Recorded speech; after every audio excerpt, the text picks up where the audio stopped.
بسم اللہ الرحمن الرحیم۔ حضور اکرم صلی اللہ علیہ وسلم کے طائف کے سفر کا قصہ۔ نبوت مل جانے کے بعد 9 برس تک نبی اکرم صلی اللہ علیہ وسلم مکہ مکرمہ میں تبلیغ فرماتے رہے اور قوم کی ہدایت اور اصلاح کی کوشش فرماتے رہے، لیکن تھوڑی سی جماعت کے سوا جو مسلمان ہو گئی تھی اور تھوڑے سے ایسے لوگوں کے علاوہ جو باوجود مسلمان نہ ہونے کے آپ کی مدد کرتے تھے، اکثر کفار مکہ آپ کو اور آپ کے صحابہ رضی اللہ تعالیٰ عنہ کو ہر طرح کی تکلیفیں پہنچاتے تھے،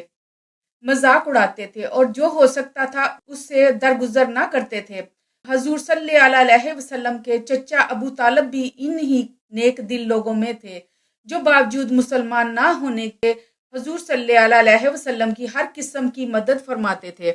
10ویں سال میں جب ابو طالب کا بھی انتقال ہو گیا تو کافروں کو اور بھی ہر طرح کھلے مہار اسلام سے روکنے اور مسلمانوں کو تکلیف پہنچانے کا موقع ملا۔ حضور اقدس صلی اللہ علیہ وسلم اس خیال سے طائف تشریف لے گئے کہ وہاں قبیلہ ثقیف کی بڑی جماعت ہے، اگر وہ قبیلہ مسلمان ہو جائے تو مسلمانوں کو ان تکلیفوں سے نجات ملے اور دین کے پھیلنے کی بنیاد پڑ جائے۔ وہاں پہنچ کر قبیلہ کے 3 سرداروں سے جو بڑے درجے کے سمجھے جاتے تھے گفتگو فرمائی اور اللہ کے دین کی طرف بلایا اور اللہ کے رسول کی یعنی اپنی مدد کی طرف متوجہ کیا، مگر ان لوگوں کے بجائے اس کے کہ دین کی بات کو قبول کرتے یا کم از کم عرب کی مشہور مہمان نوازی کے لحاظ سے ایک نووارد مہمان کی خاطر مدارات کرتے، صاف جواب دے دیا اور نہایت بے رخی اور بد اخلاقی سے پیش آئے۔ ان لوگوں نے یہ بھی گوارا نہ کیا کہ آپ یہاں کیا فرما لیں۔ جن لوگوں کو سردار سمجھ کر بات کی تھی کہ وہ شریف ہوں گے اور مہذب گفتگو کریں گے، ان میں سے ایک شخص بولا کہ اوہو، آپ ہی کو اللہ نے نبی بنا کر بھیجا ہے، اور دوسرا بولا کہ اللہ کو تمہارے سوا کوئی اور ملتا نہیں تھا جس کو رسول بنا کر بھیجتے۔ تیسرے نے کہا میں تجھ سے بات نہیں کرنا چاہتا، اس لیے اگر تو واقعی نبی ہے جیسا کہ دعویٰ ہے تو تیری بات سے انکار کر دینا مصیبت سے خالی نہیں، اور اگر جھوٹ ہے تو میں ایسے شخص سے بات کرنا نہیں چاہتا۔ ان لوگوں سے نا امید ہوگا حضور صلی اللہ علیہ وسلم نے اور لوگوں سے بات کرنے کا ارادہ فرمایا کہ آپ تو ہمت اور استقلال کے پہاڑ تھے، مگر کسی نے بھی قبول نہ کیا، بلکہ بجائے قبول کرنے کے حضور صلی اللہ علیہ وسلم سے کہا کہ ہمارے شہر سے فوراً نکل جاؤ اور جہاں تمہاری چاہت کی جگہ ہو وہاں چلے جاؤ۔ حضور صلی اللہ علیہ وسلم جب ان سے بالکل مایوس ہو کر واپس ہونے لگے تو ان لوگوں نے شہر کے لڑکوں کو پیچھے لگا دیا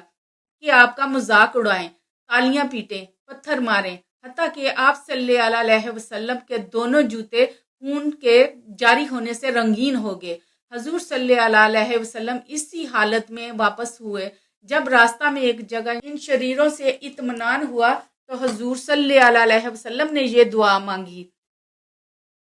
اے اللہ،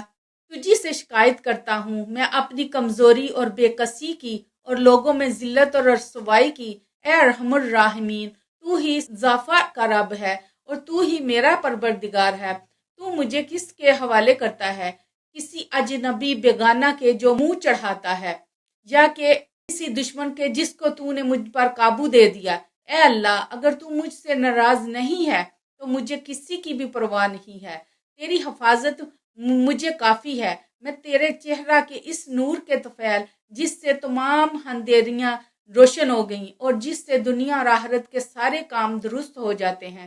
اس بات سے پناہ مانگتا ہوں کہ مجھ پر تیرا غصہ یا تو مجھ سے ناراض ہو۔ تیری ناراضگی کا اس وقت تک دور کرنا ضروری ہے جب تک تو راضی نہ ہو، نہ تیرے سوا کوئی طاقت ہے نہ قوت۔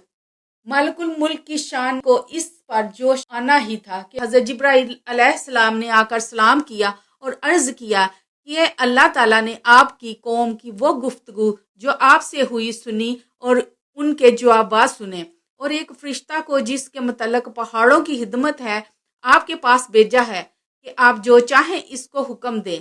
اس کے بعد اس فرشتہ نے سلام کیا اور عرض کیا کہ جو ارشاد ہو میں اس کی تعمیل کروں، اگر ارشاد ہو تو دونوں جانب کے پہاڑوں کو ملا دوں جس سے یہ سب درمیان میں کچل جائیں، یا اور جو سزا آپ تجویز فرمائیں۔ حضور صلی اللہ علیہ وسلم کی رحیم و کریم ذات نے جواب دیا کہ میں اللہ سے اس کی امید رکھتا ہوں